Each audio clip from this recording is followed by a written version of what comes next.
Ai, o Shrek de PS2. Você já se perguntou se o ogro do pântano pegasse uma bengala de doce, começasse a arremessar galinhas em uma sopa fervendo e decidisse meter o louco numa cidade estilo GTA? Pois é, nem eu acreditaria, mas adivinha só, isso simplesmente existe. E o pior de tudo, era bom. Mano, e que jogo era esse, tá? De verdade, parece que alguém pegou o roteiro original do filme, jogou numa máquina de lavar com 3 tijolos e falou, pronto, temos um jogo. O bagulho começa todo inocente, com aquela vibe de conto de fadas, tipo quando você alugava o jogo achando que ia viver a história do filme igualzinho no cinema. Aí, em questão de minutos, você tá arremessando galinhas em caldeirão fervendo, explodindo árvores com cara triste e entrando numa cidade sem lei, onde o Shrek basicamente vira um criminoso de guerra. E sabe o que é mais doido de tudo isso aí? Esse jogo foi simplesmente licenciado. Tipo, ele é oficial, viu? A DreamWorks olhou isso aqui e falou, perfeito esse jogo aí, pode lançar, criançada. Como se ninguém tivesse parado pra testar essa parada toda. E a gente, criança feliz da vida, achando que era um presente dos deuses, jogou com todo o gosto do mundo. E é incrível, porque como jogos que eram baseados em filmes conseguem simplesmente lançar jogos que nos marcavam em nossa infância. O jogo começa com Shrek, ou pelo menos algo que tenta se parecer com ele, né? Mano, na moral, o bicho tá tão mal modelado que parece que foi esculpido no isopor com faca de pão. Se pá, eu já vi boneco de posto mais bem renderizado. A cara dele simplesmente parece uma versão beta do Hulk depois de uma semana sem dormir, com dengue e crise existencial. E pra completar, a primeira missão do jogo é coletar globos oculares. Sim, o jogo começa te mandando catar olho, velho. Não é salvar a Fiona, não é resgatar amigo, não é derrotar vilão. É basicamente buscar olho. E pior de tudo, tu aceita, porque na nossa cabeça, quando a gente era moleque, tudo fazia sentido. Se o jogo mandava a gente, obedecia. Era assim com todo jogo estranho de PS2 que parecia num destino meio riscado da locadora. E aí, meus amigos, já começa a maluquice. Tu encontra uma lesma gigante, parada no mapa que não serve pra nada, além de levar uma voadora na cara. Literalmente, você chuta os olhos da lesma pra ela desaparecer. Mano, esse jogo tem alguma obsessão com olhos. Já começa por aí, né? Como se isso não fosse o suficiente, aparece um gnomo preso numa gaiola. Tipo, se ele tá lá em cima é porque alguma coisa boa não tem, né? Fique longe de mim. E eu me lembro de ter jogado isso na casa de um primo meu, comendo Doritos e tomando refrigerante de 2 litros no chão da sala. A gente nem sabia que estava acontecendo a escravidão dos gnomos. E olha, a coisa simplesmente só piora. Depois da parte do gnomo profeta, você começa a explorar um mapa com aquele jeitão clássico de jogo de PS2. Meio solto, meio bugado, com textura que parece ter sido desenhada em Paint. E o sistema de combate parece que foi inventado num churrasco com alguém bebendo e dizendo, e se o botão de soco também fosse o de pular e o de abrir a porta? Você aperta o botão e o Shrek dá soco que parece um ataque cardíaco.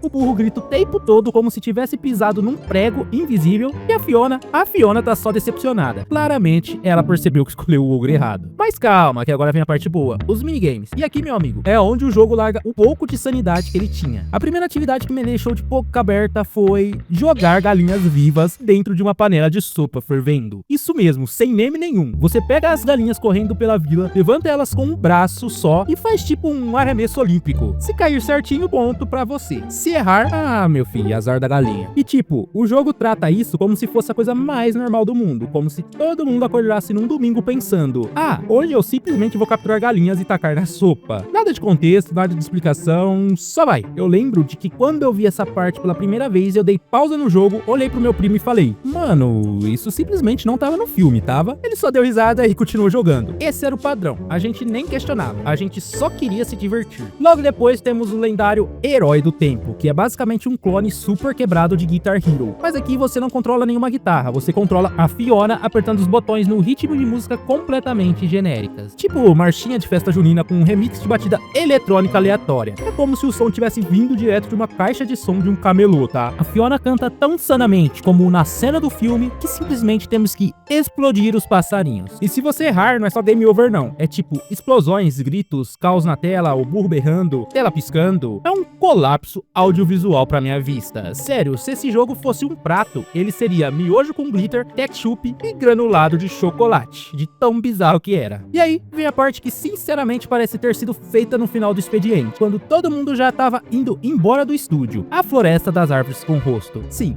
tem árvore com cara. E pior, você pisa nelas. Elas fazem expressões de dor, tipo, por favor, me ajude. E o Shrek simplesmente pisa na testa da coitada como se fosse uma pedra no caminho. É bizarro, triste, e é exatamente por isso que eu não conseguiria parar de rir. Do nada, o jogo te joga numa cidade completamente quebrada, que parece ter sido desenhada por alguém que misturou o mapa do Zelda com um mod do GTA feito em Lan House. Tudo ao redor tá um caos. Cidadão correndo, assaltante surgindo do nada, a guarda da cidade servindo só de enfeite, e a missão principal é só proteger a Cinderela. Sim, galera, a Cinderela. No meio do apocalipse urbano, a mulher resolve sair pra fazer compras. Tranquilona, andando de loja em loja com toda a calma do mundo, enquanto o Shrek e o Boo estão ali, no modo sobrevivência, batendo em bandido como se fosse Final Fight com skin de conto de fadas. E olha só que me deu um déjà vu, porque lá atrás, quando eu joguei isso pela primeira vez, naquelas tardes sem preocupação, com miojo na mesa e um controle paralelo de R$20 na mão, eu achava que proteger a Cinderela era tipo o ápice do heroísmo. Hoje eu percebo que era o jogo dizendo, você vai sofrer à toa, seu otário. Só que tem um detalhe, você pode ignorar todos os inimigos, literalmente. Você pode largar a Cinderela lá e sair tocando terror, chutar NPC, quebrar fruta da feira, bater em maluco aleatório, e o jogo nem liga pra isso. Era como se do nada ele virasse um simulador de vandalismo feudal. E eu amei isso, tá? Lembro até que eu e meu primo cronometramos quanto tempo dava pra ficar batendo no mesmo velho até ele se despalmar. A resposta? 3 minutos e meio. Bons e velhos tempos. Aí o jogo resolve bater a cabeça de vez. Você entra numa missão onde tem que arremessar ratos em sinos de igreja. Sim, ratos. E aí começa a parte mais insana. Uma boss fight contra uma cebola gigante. E eu não tô sendo simbólico, não. É uma cebola